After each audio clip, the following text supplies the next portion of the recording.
Bonjour à vous.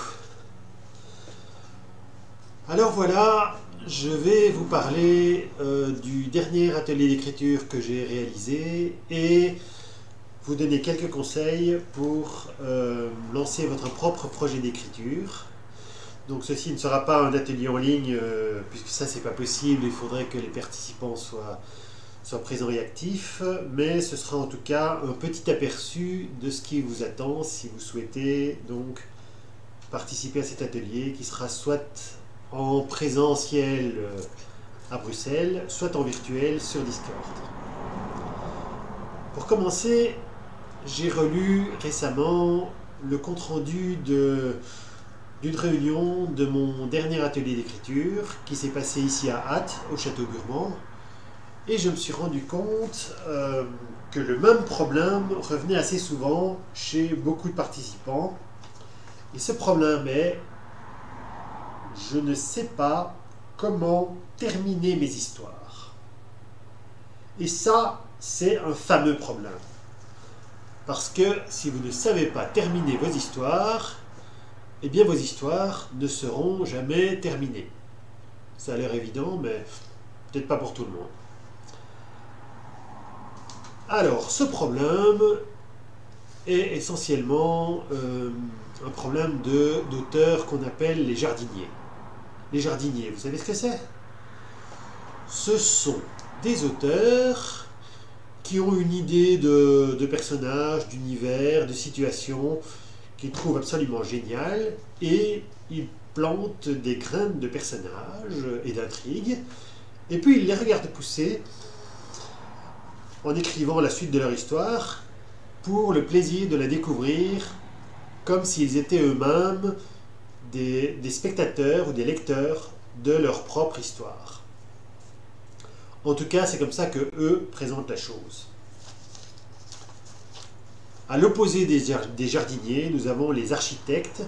Les architectes, eux, ils planifient absolument tout. C'est-à-dire qu'avant même d'écrire la première ligne de leur histoire, ils ont leur personnage, leur univers, leur intrigue au grand complet. Ils répartissent tout ça en chapitres chronologiques, en grandes étapes, et ils ont tout prévu à la fin. Naturellement, quand ils écrivent, ils n'ont aucune surprise. Et pour eux, les jardiniers qui ne savent pas finir leur histoire, c'est surtout parce qu'ils sont trop cons pour finir leur histoire. Voilà. C'est une vision un peu simpliste, mais elle a sa logique. Enfin, moi de toute façon, je ne vais pas trancher entre les deux. Alors, je vais vous présenter les ingrédients d'une bonne histoire. 3 larmes de crocodile, une cervelle de linotte, de la poudre de langue de vipère, un doigt de tissu de mensonge cousu de fil blanc, bien entendu, beaucoup d'esprit volatile, un carteron de mauvaise foi. Non, pas toi, Gargamel. Là, je suis un peu désolé, mais je vais plutôt faire appel à un spécialiste de la narratologie, c'est-à-dire la Schtroumpfette. Eh bien, je voudrais vous raconter une histoire drôle. Vous voulez bien? Alors voilà, c'est l'histoire d'un éléphant qui rencontre une fourmi. Ah ben non, je crois que c'est une puce. Ou alors c'est une souris. Mais ça n'a pas tellement d'importance parce que la puce lui dit en fait, je me souviens plus ce qu'elle lui dit, mais ce que je me souviens, c'est qu'à la fin, l'éléphant, il lui répond oui, oui, mais moi j'ai été malade.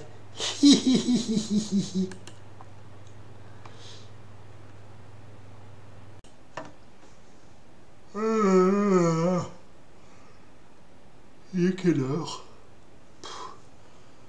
3 heures du mat. Bon, je fais juste petit ajout dans la vidéo pour signaler un truc que j'ai oublié de dire au moment où je parlais des jardiniers là et qui savent pas finir leur histoire. C'est voilà le problème. C'est pas seulement qu'ils savent pas la finir leur histoire, c'est qu'il y a un moment où ils savent pas la continuer non plus. En fait, voilà, j'explique. Hein. Ils n'ont pas envie de finir l'histoire, donc ils rajoutent des trucs et ils rajoutent des intrigues. Et à un certain moment, ils ont rajouté tellement d'intrigues qu'ils ne savent plus où ils en sont. Et alors ils ne savent plus revenir en arrière pour enlever tout ce qu'ils ont mis. Ils ne savent plus avancer vers une possible fin. Donc même s'ils veulent essayer de finir, c'est plus possible, quoi. Et en général, c'est à ce moment-là qu'ils prennent tout ce qu'ils ont écrit, quoi, et qu'ils le balancent à la poubelle. Ce qui est un petit peu dommage, voilà. Il fallait que je rajoute ça parce que j'ai juste oublié de le lire quand j'ai fait la vidéo. Maintenant, je vais me coucher. Voilà. Je vous laisse regarder la suite. Voilà une histoire intéressante. Nous avons un éléphant, un autre personnage, on ne sait pas très bien ce que c'est, mais on s'en fout. L'autre personnage dit quelque chose à l'éléphant et l'éléphant répond « Oui, mais moi j'ai été malade. » Ça, c'est la fin de l'histoire et c'est très drôle. La preuve, c'est que tous les schtroumpfs sont écroulés de rire. Donc, c'est une super histoire. Et cette super histoire, la seule chose qui est importante, c'est la fin. Donc, je vais vous apprendre à terminer votre personnage, je vais vous apprendre à terminer votre histoire de la meilleure manière possible, c'est-à-dire en ayant la fin de l'histoire avant d'avoir le début. Ou même en ayant éventuellement le début et la fin, comme ça, histoire de... Mais c'est un petit peu brûler les étapes, si vous voulez mon avis.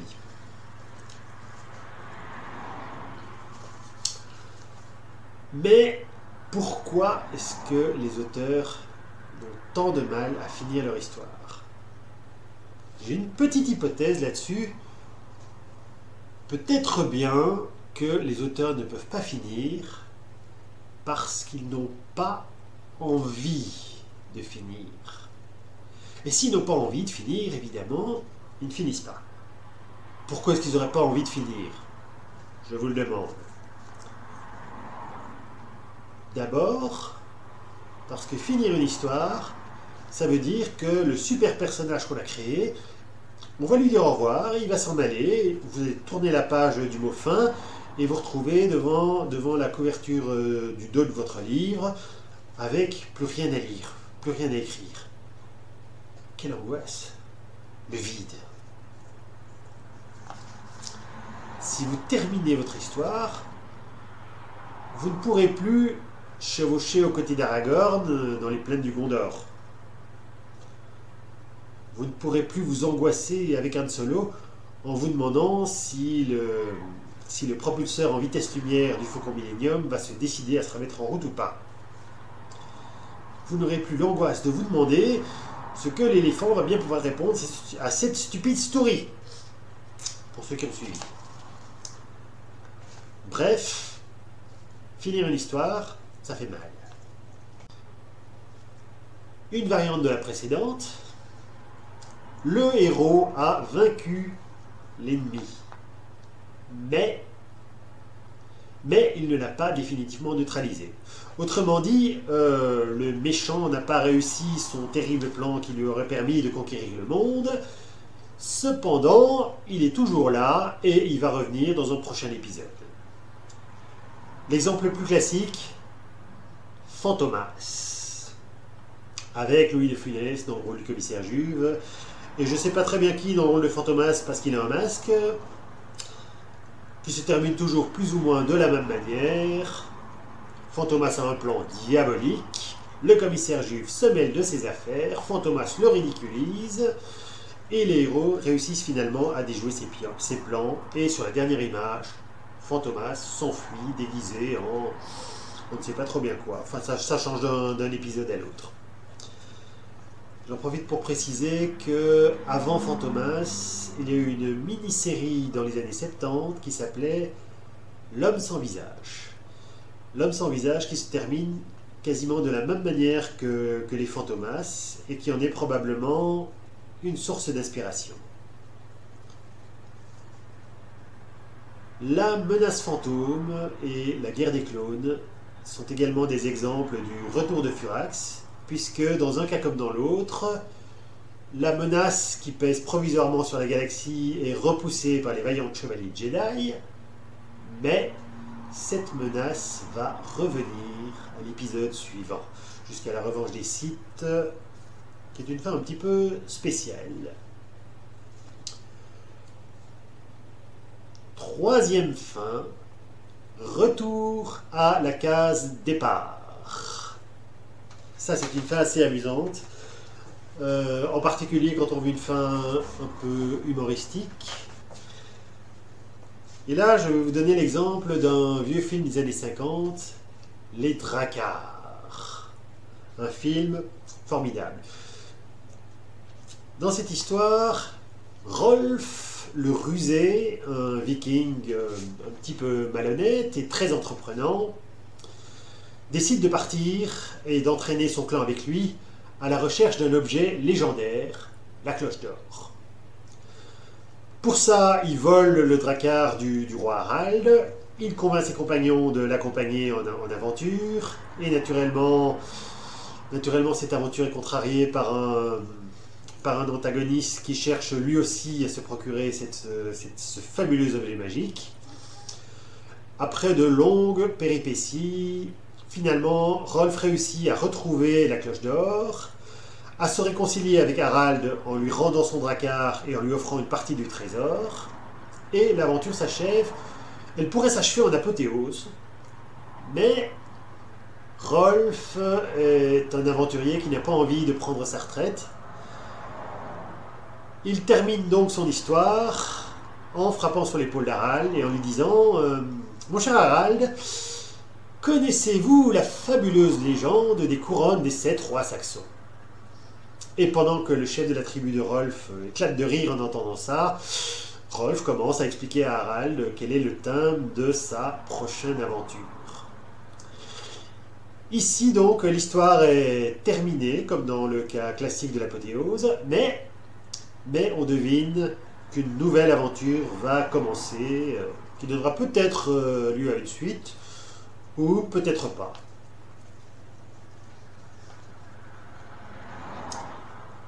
Le bon, la brute et le truand.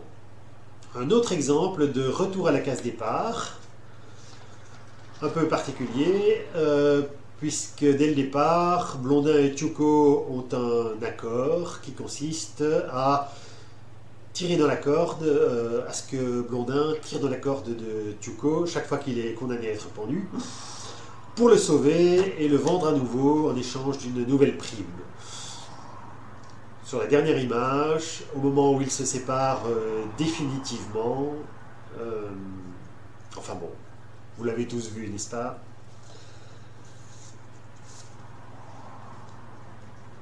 Quatrième fin, que j'ai appelé le talisman brisé.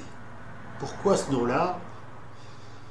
Parce que le talisman brisé est un accessoire d'un petit jeu de plateau bien sympathique qui s'appelle HeroQuest. Dans HeroQuest, vous incarnez des personnages qui font chacun des donjons. Chaque donjon peut représenter un épisode. Et à chaque épisode, vos personnages retrouvent des objets magiques, ils tuent des monstres, ramassent des trésors, et parmi ces trésors se trouve un morceau de talisman.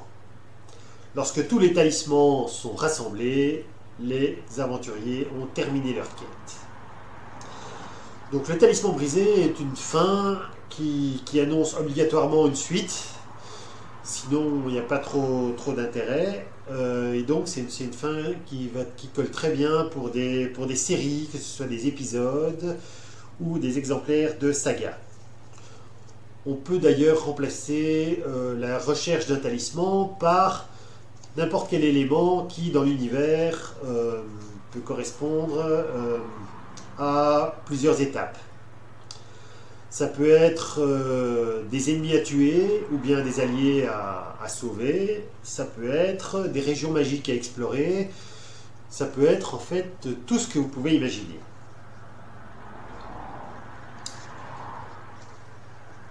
Années 80, une excellente série est passée, une excellente série de science-fiction, c'était l'Empire des 4 planètes. Les boomers s'en souviennent sans doute. Dans cette aventure, 2 extraterrestres sont en mission sur Terre, ils ont pris forme humaine et recherchent des scientifiques de leur planète qui ont disparu au cours d'un voyage d'expérimentation sur Terre. À chaque épisode, ils se rendent compte qu'un des scientifiques a été assassiné et ils doivent impérativement sauver les survivants avant que leur mystérieux ennemi, qui semble être quelqu'un de bien supérieur aux humains ordinaires, donc avant que cet ennemi ne tue tous les scientifiques.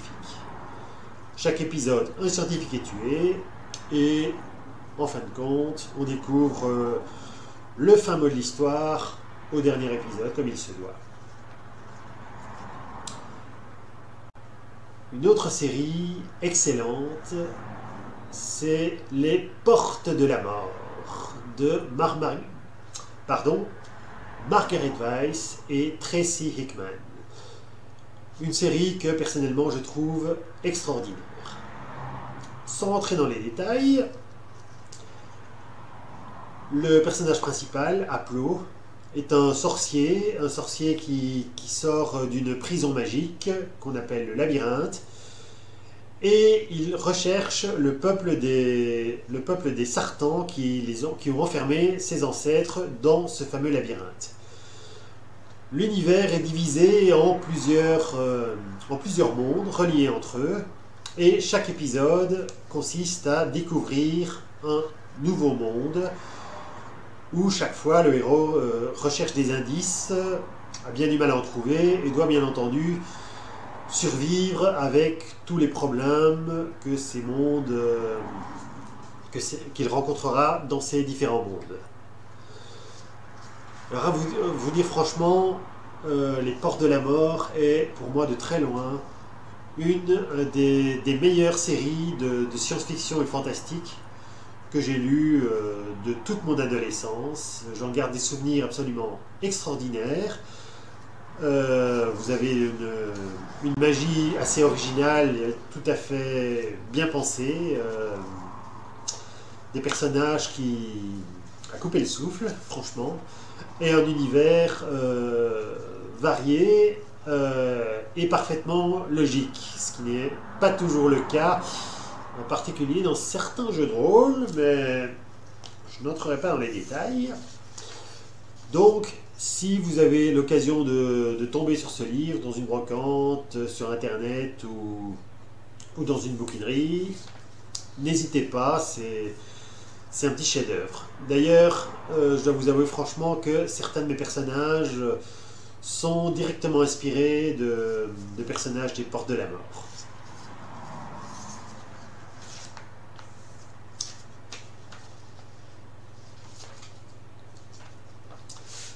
La fin suivante est beaucoup plus ordinaire. Le héros rentre chez lui. Alors ici, c'est une fin qui semble moins extraordinaire. En fait, c'est la fin la moins extraordinaire de toutes, en apparence. Le héros a terminé sa mission, réussi ou non d'ailleurs. Il retourne à ses activités d'origine, sans que ce soit un retour en fanfare, sans apothéose, sans médaille, sans récompense exceptionnelle en tout cas. Et finalement, il reprend sa vie ordinaire. Il n'y a pas de Furax qui va revenir pour l'ennuyer dans un épisode suivant. Pas de princesse pour lui donner des bisous. Et pas de nouvelles quêtes fabuleuses à mener. Et par un curieux hasard, les deux bons exemples que j'ai trouvés pour illustrer cette fin sont deux films qui évoquent un peu le même sujet, le même thème, à savoir un héros qui vient d'une culture particulière est confronté à d'autres personnages qui viennent d'une culture différente, et même franchement antagonistes. Le premier de ces exemples, c'est Kingdom of Heaven. Nous avons ici un chevalier, ou plus exactement un forgeron, qui se découvre fils de chevalier et qui est amené à participer à une grande croisade. À l'issue de nombreuses péripéties, il tente de sauver tant bien que mal ce qui reste du royaume de Jérusalem, finit par non pas sympathiser, mais au moins s'entendre avec Saladin, et repart finalement chez lui après la fin du royaume franc, et finalement la prise de Jérusalem par les musulmans. Sur la dernière image, sur la dernière scène, il est de retour dans son village, il reprend ses activités de forgeron, et le roi Richard Cœur de Lion vient le trouver et lui propose de partir pour une nouvelle croisade. Et lui refuse de l'accompagner, il préfère mener sa vie ordinaire et reprendre ses activités courantes. C'est donc en fait l'inverse d'une fin héroïque à rebondissement, puisqu'ici le personnage fait clairement comprendre au public et aux autres personnages qu'il en a terminé avec la vie aventureuse. Mais naturellement, cette expérience l'a néanmoins enrichi d'un savoir et d'une tolérance qu'il n'avait peut-être pas au début de l'aventure. Deuxième exemple, le 13e guerrier. Et le thème est assez similaire, puisque nous avons un guerrier, ou plus exactement, à l'origine ce n'est même pas un guerrier en réalité. C'est un poète, ambassadeur, qui est envoyé en mission. Cette mission est une sorte de punition à cause de ces frasques personnelles. Et cette mission est d'être ambassadeur dans un très très très lointain et très petit village nordique barbare. C'est là qu'il fait la connaissance de guerriers, d'hommes du Nord, qui l'entraînent, un peu malgré lui, dans une aventure. Au cours de cette aventure, Ibn c'est ainsi que les guerriers nordiques l'appellent, puisque ça veut dire fils de. Ibn va devoir donc s'accommoder de ses compagnons d'aventure, dont au départ il ne connaît même pas la langue. Il va l'apprendre au fur et à mesure. Il va les accompagner, se battre avec eux. Et puis, lors de la dernière bataille, quand il aura appris à connaître ses compagnons et que ses compagnons auront de leur côté appris à le connaître lui, le chef des Vikings va tracer sur le sable un symbole en écriture arabe qui signifie « Allah est le seul Dieu ». Et de son côté, Ibn, le musulman, va chanter avec les hommes du Nord la chanson des hommes du Nord qui se préparent à mourir. Une scène assez poignante qui a lieu au moment où le chef nordique est en train d'agoniser puisqu'il a été touché par le poison de... Non mais qu'est-ce que je fous moi, je spoil. On va couper ça, d'accord? Donc dans les deux cas, les personnages principaux ont appris tout ce qu'ils avaient à savoir sur les peuples étrangers et théoriquement ennemis, et puis ils reviennent chez eux, plein d'usage et raison, comme dirait le roman le poème de Joachim du Bellay, si je ne m'abuse. vivre entre ses parents le reste de son âge.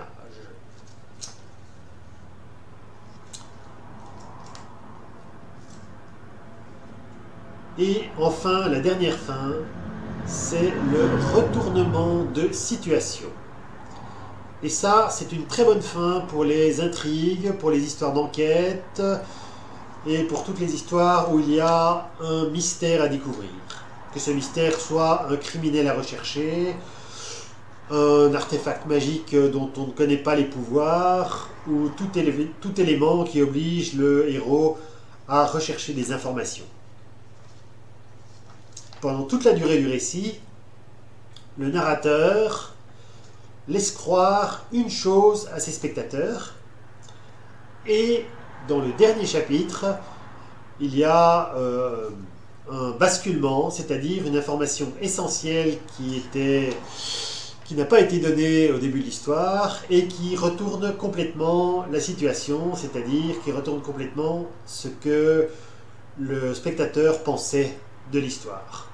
Et naturellement, attention, pour que cette fin soit intéressante, il faut absolument que ce retournement de situation soit logique et cohérent par rapport aux indices qui ont été donnés. Il ne peut pas être contradictoire. Et même si on veut faire un retournement de situation bien foutu, il faut laisser des indices sur la véritable situation au cours de l'histoire, mais de manière suffisamment diffuse pour que la solution ne saute pas aux yeux.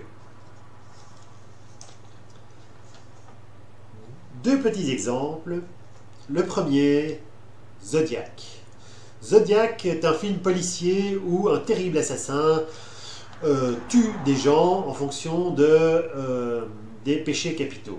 Donc chacune de ces victimes est choisie en fonction d'un péché capital qu'elle est censée incarner et assassinée d'une manière particulière qui évoque justement le péché en question.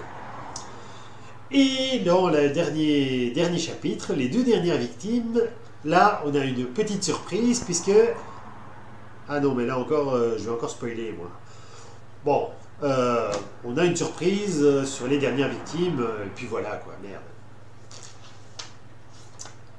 Deuxième exemple, Vidoc. Alors, le Vidoc de ce film n'a absolument rien à voir avec la série que vous connaissez tous certainement. Non, hein, je crois que je suis seul à connaître, donc on s'en fout. Donc, Vidoc, un personnage, un policier de l'époque Révolution, Napoléon, à peu près dans ces eaux-là, qui est chargé de poursuivre un ennemi absolument implacable qui s'appelle l'alchimiste. Et l'alchimiste tue toutes les personnes qui sont susceptibles de l'identifier. Pendant toute l'histoire, on est un peu ballotté sur l'identité de cette fameuse alchimiste, mais en dernier chapitre, on découvre que finalement la solution était à portée de main et dans ce genre de fin, une fois de plus, je ne peux pas en dire davantage. Et je trouve ça un peu frustrant en fait de citer autant d'exemples où je ne peux pas vraiment vous dire la fin, mais voilà, en fait, vous, en tant qu'auteur, vous devez connaître la fin de l'histoire que vous écrivez, mais c'est pas pour ça que le lecteur doit la connaître, lui, hein, naturellement. Puisque le but d'une bonne fin, une fin intéressante, outre le fait que ça permet à l'auteur de terminer son récit, ça permet aussi de surprendre le lecteur. C'est justement pour cette raison de surprise que la toute première fin, l'apothéose du héros, qui est, on va dire, classique mais efficace, n'est pas la fin la plus surprenante qu'on puisse rêver.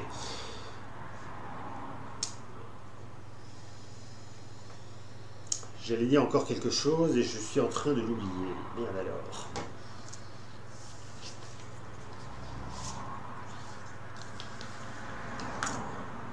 Oui. Pourquoi est-ce tellement important de connaître la fin de votre histoire? Pour deux raisons. La première, c'est que si vous ne connaissez pas la fin de votre histoire, vous ne pouvez pas la mettre en scène de manière efficace. À savoir, pour qu'une fin soit efficace, il faut qu'elle reprenne des éléments qui ont été annoncés au cours du récit. Par exemple, dans Le Bon, la Brute, le Truand, la fin où Blondin tire sur la corde de Tuco est en quelque sorte annoncée dès le départ, puisque c'est le premier accord qu'ils font au moment où ils se rencontrent, au tout début du film.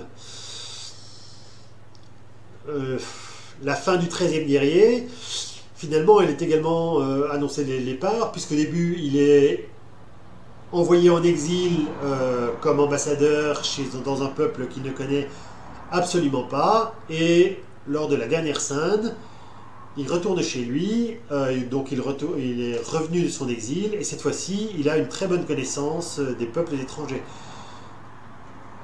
Kingdom of Heaven, c'est exactement un peu le même principe, puisque au départ, il est forgeron, il ne sait pas que son père biologique est un chevalier. À la fin de l'histoire, il le sait, mais il a choisi sa voie finalement, et il est en règle avec lui-même. Donc la fin doit toujours être annoncée par les événements qui ont lieu au cours de l'histoire, et si vous ne connaissez pas cette fin, les éléments que vous allez ajouter, bien, finalement vous ne saurez plus quoi en faire, vous ne saurez pas où les placer, et vous ne saurez pas comment les terminer. Parce que si vous lancez une intrigue au cours de votre histoire, vous devez terminer cette intrigue avant de mettre le mot fin. Si vous n'avez pas de fin et que vous lancez 10 intrigues, vous ne savez pas finir votre histoire parce que vous avez 10 intrigues à terminer.